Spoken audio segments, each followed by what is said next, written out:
HTML. We'll see what this HTML, and I will give you the basic introductory knowledge about HTML in this tutorial. HTML is a markup language for describing web pages or web documents. So whenever we have to create the web pages, we need the HTML at the time. HTML stands for Hypertext Markup Language. What is this hypertext? Hypertext is simply a link. When we click on this link, it moves us to the other location. So hypertext is a link, and this link is created on the text. That's what that text is called, hypertext. And this term was first coined by Ted Nelson. There is another term that also was used by Ted Nelson and is still used, that is hypermedia. It means whenever we click on the graphics, video or sound that has the link attached with it, when we click on that link, that takes us to some other place. Markup language is made up of tags. You can here see that there are a number of tags that are used in HTML.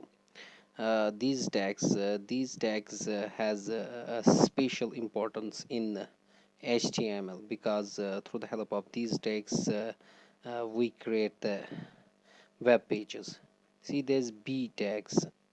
This means that it makes the content bold, and P tags means that we can insert the paragraphs in the HTML when we create the web pages. Each tag begins with the less sign and closes with the greater sign, and between these tags there is the tag name. Here B is the bold and P is the paragraph, and there are also other tags that we will see.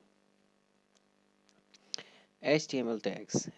HTML tags are of two types. One are called the empty tags, and another one is the closed tags. Empty tags are those tags which has no content in between them, and these tags are used singly. That's why these are called the single tags or closing tags, because these tags does not come in pairs.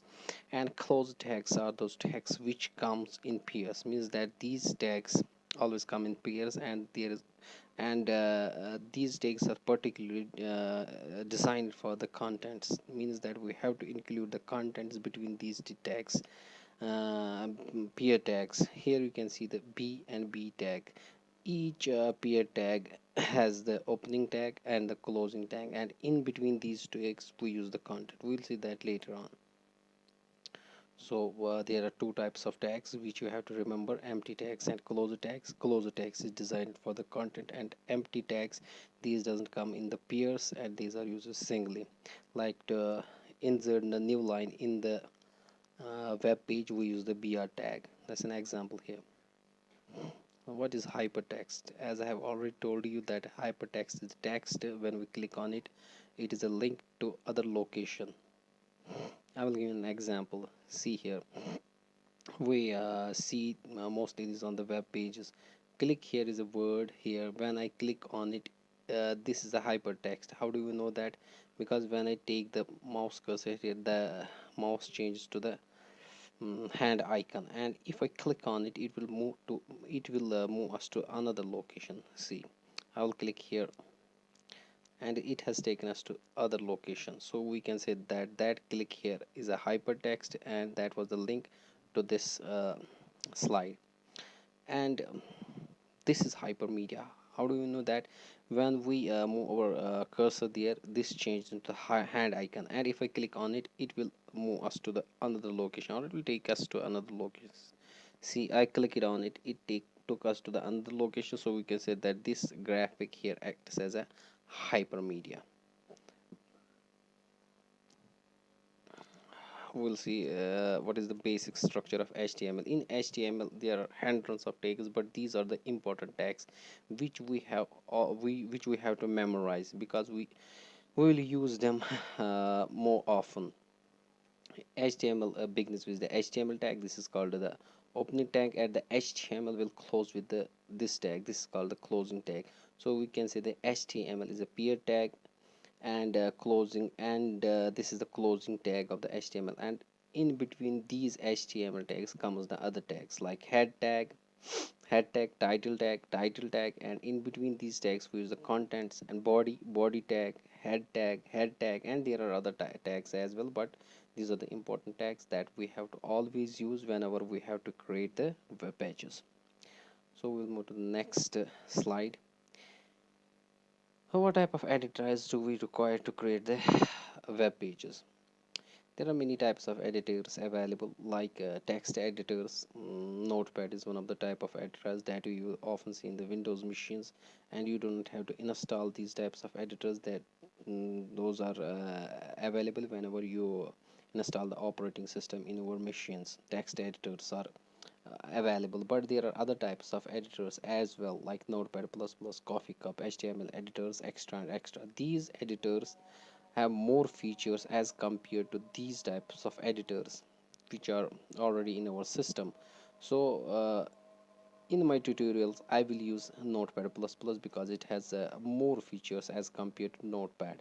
But you can you can create the web pages here. So let us create our first web page. Here I will use the editor Notepad++ because it has got more features as compared to Notepad. So let us start. This is Notepad++. First we will see save it as HTML document. I will save it on the desktop. I will name it first web page and use the extension .html. Otherwise it will save it as a text file which will be of no use.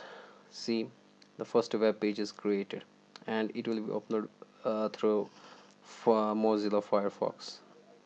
That is my browser. So nothing is here because we haven't written any code here, HTML code. So we will start with HTML. Look at the IntelliSense of Notepad++, HTML. So always start with HTML, close with HTML. What are the basic structure tags? Remember those tags.